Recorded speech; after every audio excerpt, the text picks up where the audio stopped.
Assalamualaikum warahmatullahi wabarakatuh. Perkenalkan, nama saya Muhammad Rafi Gotama Gunandi, NPM 220011-2060. Saya dari Prodi Administrasi Publik kelas D, Universitas Muhammadiyah Jakarta. Nah, kali ini saya akan menjelaskan mengenai konstitusi dan negara. Jadi yang pertama itu adalah pengertian negara. Negara merupakan salah satu bentuk organisasi yang ada di dalam kehidupan masyarakat. Pada prinsipnya, setiap warga masyarakat menjadi anggota dari suatu negara dan harus tunduk pada kekuasaan negara. Melalui kehidupan bernegara dengan pemerintah yang ada di dalamnya, masyarakat ingin mewujudkan tujuan-tujuan tertentu seperti terwujudnya ketentraman, ketertiban, dan kesejahteraan masyarakat. Dan agar pemerintah suatu negara memiliki kekuasaan untuk mengatur kehidupan masyarakat yang tidak bertindak seenaknya, maka ada sistem aturan tersebut yang menggambarkan suatu hierarki atau pertindakan dalam aturan yang paling tinggi tingkatannya sampai pada aturan yang paling rendah. Negara dan konstitusi adalah duit tunggal. Jika diibaratkan bangunan, negara sebagai pilar-pilar atau tembok tidak bisa berdiri kokoh tanpa adanya pondasi yang kuat, yaitu konstitusi Indonesia. Hampir setiap negara mempunyai konstitusi, terlepas dari apakah konstitusi tersebut telah dilaksanakan dengan optimal atau belum. Yang jelas, konstitusi adalah perangkat negara yang perannya tidak bisa dipandang oleh sebelah mata. Lalu selanjutnya, saya akan menjelaskan mengenai apa itu pengertian bangsa. Jadi suatu bangsa itu adalah suatu kelompok manusia yang dianggap memiliki identitas bersama dan mempunyai kesamaan bahasa, agama, budaya, dan sejarah. Dalam pengertian lainnya, bangsa adalah sekelompok manusia yang dipersatukan karena memiliki persamaan sejarah dan cita-cita yang mana mereka terikat dalam suatu tanah air. Sedangkan pengertian bangsa dalam arti sosiologis atau antropologis adalah perkumpulan orang-orang yang saling membutuhkan dan berinteraksi untuk mencapai tujuan bersama dalam suatu wilayah. Sedangkan dalam arti politis, pengertian bangsa adalah suatu masyarakat dalam suatu daerah yang sama dan tunduk pada kedaulatan negara sebagai satu kekuasaan tertinggi keluar dan ke dalam. Dalam Ensiklopedia Indonesia, dasar negara berarti pedoman dalam mengatur kehidupan penyelenggaraan ketatanegaraan negara yang mencakup berbagai kehidupan. Dasar negara yang digunakan di Indonesia adalah Pancasila. Nilai-nilai luhur yang terkandung Pancasila telah ada dalam kalbu bangsa jauh sebelum Indonesia merdeka. Secara historis, pengertian negara senantiasa berkembang sesuai dengan kondisi masyarakat pada saat itu. Pengertian tentang negara telah banyak didefinisikan oleh para ahli filsuf Yunani kuno dan para ahli abad pertengahan sampai abad modern. Beberapa pendapat itu dari pendapat Aristoteles, yaitu negara adalah komunitas keluarga dan kumpulan keluarga yang sejahtera demi kehidupan yang sempurna dan berkecukupan. Lalu ada dari Jean Bodin, negara sebagai pemerintah yang tertata dengan baik dari beberapa keluarga serta kepentingan bersama mereka oleh kekuasaan berdaulat. Selanjutnya ada dari Roger Soltau. Negara adalah suatu alat atau wewenang yang mengatur atau mengendalikan persoalan bersama atas nama masyarakat.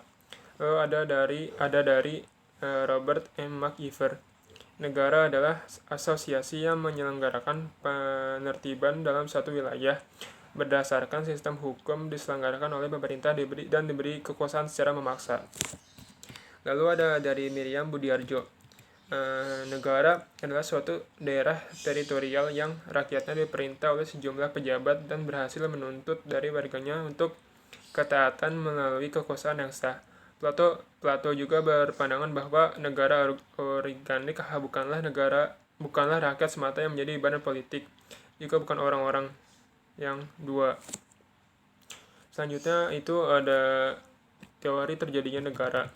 Yang pertama itu ada teori teokrasi. Menurut teori ini, negara berdasarkan kehendak Tuhan. Paham ini muncul bahwa keyakinan keagamaan bahwa Tuhanlah Maha Pencipta di langit dan bumi, pemegang kekuasaan tertinggi. Tiada kekuasaan di dunia ini yang tidak berasal dari Tuhan, termasuk negara. Penganut teori ini itu ada Thomas Aquinas, Agustinus, F.J. Searle, dan maupun Hegel. Selanjutnya ada teori organik. Teori ini pertama kali diperkenalkan oleh orang yang tinggal di wilayah geografis saja. Tapi negara harus ada ikatan yang muncul, yaitu keadilan. Negara muncul karena ada kebutuhan yang sangat banyak dan beragam. Selanjutnya ada teori perjanjian. Teori perjanjian, masyarakat memandang terjadinya negara karena adanya perjanjian masyarakat. Lalu ada teori kekuasaan. Teori kekuasaan itu berarti siapa yang berkemampuan untuk memiliki kekuasaan atau berhasil mencapai kekuasaan selayaknya memegang pucuk pemerintahan. Lalu ada teori kedaulatan. Teori kedaulatan itu berarti rakyat memandang keberadaan negara karena adanya kekuasaan tertinggi yang mampu mengatur kehidupan bersama masyarakat. Lalu sini akan menjelaskan bagaimana itu macam-macam bentuk negara. Yang pertama itu ada negara kesatuan atau unitaris. Negara kesatuan adalah negara yang tersusun tunggal. Negara yang hanya berdiri satu dan negara saja. Tidak terdapat negara dalam suatu negara. Dalam pelaksanaan pemerintah daerah di negara kesatuan dapat dilaksanakan dengan dua alternatif sistem, yaitu sistem desentralisasi di mana daerah-daerah diberikan keleluasaan dan kekuasaan untuk mengurus rumah tangganya sendiri, yang berarti itu otonomi. Lalu sistem sentralisasi, di mana segala sesuatu urusan dalam negara tersebut langsung diatur dan diurus oleh pemerintah pusat, termasuk segala hal yang menyangkut pemerintahan dan kekuasaan di daerah. Lalu ada bentuk negara serikat atau federasi. Negara serikat adalah negara yang merupakan gabungan dari beberapa negara kemudian menjadi negara-negara bagian daripada suatu negara serikat. Selanjutnya itu ada unsur negara yang menurut Oppenheim-Leutkopf, unsur-unsur negara itu yang pertama itu ada unsur pembentukan negara konstitutif, yang dimana itu negara itu terbentuk berdasarkan wilayah atau daerah, rakyat, pemerintah atau pemerintah yang berdaulat. Yang kedua itu ada unsur deklaratif, yaitu pengakuan dari negara lain. Selanjutnya itu ada batas-batasan negara. Jadi wilayah negara, jadi pengertian batas negara itu wilayah negara adalah daerah atau lingkungan yang menunjukkan batas-batas suatu negara, di mana dalam wilayah tersebut negara yang bersangkutan dapat melaksanakan kekuasaannya, sehingga menjadi tempat berlindung bagi rakyat sekaligus sebagai tempat untuk mengorganisir dan menyelenggarakan pemerintahannya. Sebagaimana diatur dalam pasal 1 Konvensi Montevideo 1933, salah satu unsur yang harus dipenuhi oleh suatu negara adalah wilayah yang tetap, permanent territory. Wilayah di sini dimaksudkan sebagai tempat atau ruang bagi warga negara atau penduduk untuk dapat hidup dan menjalankan aktivitasnya. Wilayah yang meliputi segala sesuatu yang tampak di permukaan bumi, misalnya rawa, sungai, gunung, dan lembah. Atas daratan suatu negara ditentukan melalui perjanjian antar negara yang wilayahnya berbatasan. Macam-macam perbatasan negara bisa berupa perbatasan alam dan perbatasan ilmu pasti. Lalu wilayah daratan itu wilayah daratan tidak pasti sepenuhnya dapat dimiliki oleh suatu negara. Perbatasan wilayah suatu negara umumnya disepakati melalui suatu perjanjian antar negara, perjanjian internasional. Perjanjian tersebut dapat berbentuk bilateral apabila hanya menyangkut kepentingan dua negara, dan dapat pula berbentuk multilateral jika perbatasan dengan negara lain melibatkan atau melibatkan lebih atau dua negara. Sebagai batasnya biasa ditentukan dengan ciri-ciri alamiah seperti gunung dan sungai. Kadang-kadang batas buatan harus dibangun, misalnya dalam bentuk tembok pembatas. Batas wilayah satu negara dengan negara lain di darat dapat berwujud batas alamiah, yaitu batas suatu negara lain yang terjadi secara alamiah, misalnya dalam bentuk pegunungan, sungai, dan hutan. Lalu ada batas buatan, yaitu batas suatu negara dengan negara lain yang sengaja dibuat oleh manusia dalam bentuk pagar, tembok, kawat berduri, dan pos penjagaan. Lalu ada batas secara geografis, yaitu batas wilayah suatu negara dengan negara lain yang ditentukan berdasarkan letak geografis yang melalui garis lintang dan garis bujur. Lalu ada wilayah lautan. Sebagaimana wilayah daratan, wilayah laut pun memiliki batas-batasnya. Pada mulanya ada dua konsep dasar mengenai wilayah lautan, yaitu sebagai berikut. Yang pertama itu ada res nullius, yaitu konsepsi yang menyatakan bahwa laut dapat diambil dan dimiliki oleh setiap negara. Lalu ada res communis, yaitu konsepsi yang beranggapan bahwa laut adalah milik masyarakat dunia, sehingga tidak dapat diambil atau dimiliki setiap negara. Saat ini, wilayah laut yang masuk dalam wilayah negara tertentu disebut perairan wilayah atau laut teritorial. di luar wilayah laut merupakan laut bebas atau perairan internasional. Pada tanggal 10 Desember 1982, PBB dalam UNCLOS menyelenggarakan Konferensi Hukum Laut Internasional 3 di Jamaika. Hasil konferensi ini ditandatangani oleh 119 peserta. Konferensi ini menetapkan bahwa wilayah laut terdiri atas hal berikut, yaitu laut teritorial, zona bersebelahan, zona ekonomi eksklusif, landasan kontinen, dan landasan benua. Indonesia merupakan negara maritim, yaitu sepertiga bagian dari negara Indonesia adalah laut. Indonesia memiliki garis pantai sekitar 81.900 km. Dan Indonesia memiliki batas darat kontinen. Jika ditotal, maka jumlah batas lautnya memiliki 10 hubungan dengan negara lain, dan jumlah batas daratannya 3 dengan negara lain. Secara geografis, Indonesia terletak antara dua benua, yakni Asia dan Australia, dan diapit pula oleh dua samudra, yaitu Samudra Hindia dan Pasifik. Selanjutnya saya akan menjelaskan itu tujuan dan fungsi negara. Jadi fungsi negara, setiap negara mempunyai fungsi yang berhubungan erat dengan tujuan dibentuknya negara tersebut. Fungsi negara dapat diartikan sebagai kegiatan negara untuk mencapai cita-cita dan harapan sesuai tujuan negara agar menjadi kenyataan. Fungsi-fungsi menurut para ahli itu yang pertama dari John Locke, membagi fungsi negara menjadi 3, yaitu pertama itu fungsi legislatif, yaitu membuat undang-undang. Yang ketiga itu fungsi eksekutif, yaitu melaksanakan undang-undang. Yang ketiga itu fungsi federatif, yaitu mengurusi urusan luar negeri, perang, dan damai. Lalu menurut Moh Kusnardi ada yang pertama menjelaskan itu fungsinya ada 2, yaitu melaksanakan ketertiban, menghendaki kesejahteraan dan kemakmuran rakyatnya. Terus lalu ada Montesquieu menyatakan bahwa fungsi negara mencakup 3 tugas pokok, yaitu fungsi legislatif, yaitu membuat undang-undang, fungsi eksekutif, yaitu melaksanakan undang-undang, fungsi yudikatif, yaitu mengawasi agar semua peraturan ditaati, yaitu fungsi mengadili. Lalu dari Van Vollenhoven menyatakan fungsi negara meliputi seperti berikut. Yang pertama itu regeling, yaitu membuat peraturan. Yang kedua itu Bestur, yaitu menyelenggarakan pemerintahan. Yang ketiga itu Reichstat, yaitu fungsi mengadili. Yang keempat itu politik, fungsi ketertiban dan keamanan. Lalu fungsi negara secara umum itu berarti fungsi negara pada umumnya mencakup 4 hal, yaitu fungsi keamanan dan ketertiban. Berarti stabilitas negara yang kondusif menjamin terlaksananya program-program pembangunan dengan lancar. Oleh karena itu, negara harus menjaga keamanan dan ketertiban di negaranya. Selain itu, keamanan dan ketertiban dapat mencegah bentrokan-bentrokan dan pertikaian yang terjadi di antara manusia di dalam kehidupan masyarakat sehari-hari. Negara merupakan stabilisator bagi masyarakat. Negara harus menciptakan hukum untuk mewujudkan keamanan dan ketertiban. Namun demikian, penertiban yang dilakukan oleh negara tetap harus berdasarkan peraturan perundang-undangan. Terus fungsi umum yang kedua itu ada fungsi kesejahteraan dan kemakmuran.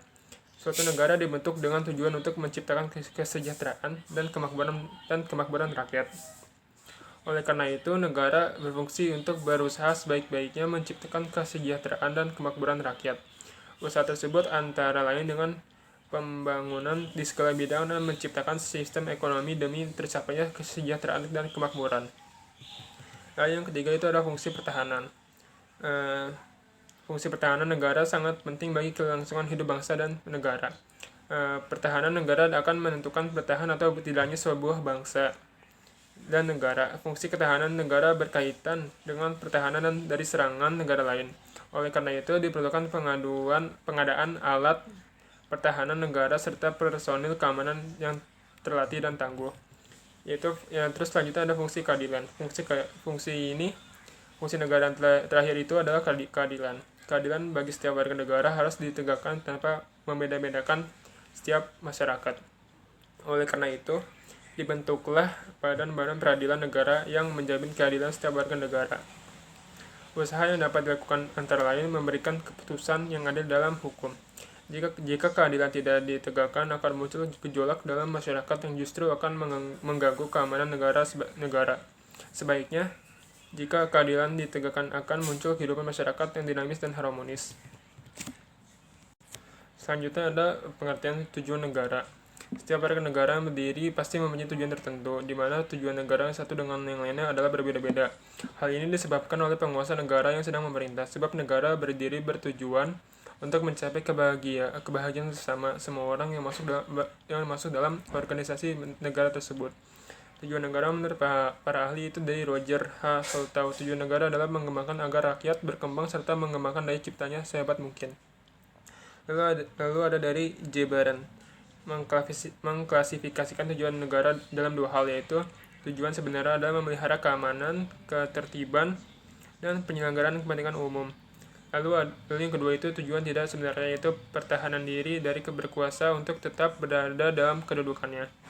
Lalu ada dari Aristoteles, itu tujuan negara bertujuan menyelenggarakan hidup yang baik dari warga negaranya. Lalu ada dari Charles E. Merriam, tujuan negara adalah mencapai keamanan, ketertiban, dan kesejahteraan umum. Lalu dari Plato, tujuan negara adalah menunjukkan kesusilaan manusia baik sebagai individu maupun sebagai makhluk sosial. Lalu tujuan negara secara umum, yang pertama itu untuk memperluas kekuasaan, yang kedua itu untuk menyelenggarakan ketertiban hukum, yang ketiga itu untuk mencapai kesejahteraan. Selanjutnya saya akan menjelaskan bagaimana konstitusi itu. Jadi konstitusi adalah hal yang paling fundamental yang mengatur jalannya sebuah pemerintahan. Konstitusi dapat dibedakan dalam dua macam, yaitu konstitusi tertulis, yaitu suatu naskah yang menjabarkan atau menjelaskan kerangka-kerangka dan tugas-tugas pokok dari badan pemerintahan, serta menentukan cara kerja dari badan-badan pemerintahan tersebut. Konstitusi tertulis ini dikenal dengan sebutan Undang-Undang Dasar. Yang kedua itu ada konstitusi tidak tertulis, merupakan suatu aturan yang tidak tertulis yang ada dan dipelihara dalam praktik penyelenggaraan negara di suatu negara. Konstitusi tidak tertulis ini dikenal sebagai sebutan konvensi. Pada umumnya, konstitusi mempunyai tujuan untuk membatasi kekuasaan penyelenggaraan negara agar tidak dapat berbuat senang-menang, serta dapat menjamin hak-hak warga negara. Tujuan konstitusi ini merupakan suatu gagasan yang dinamakan dengan konstitusionalisme.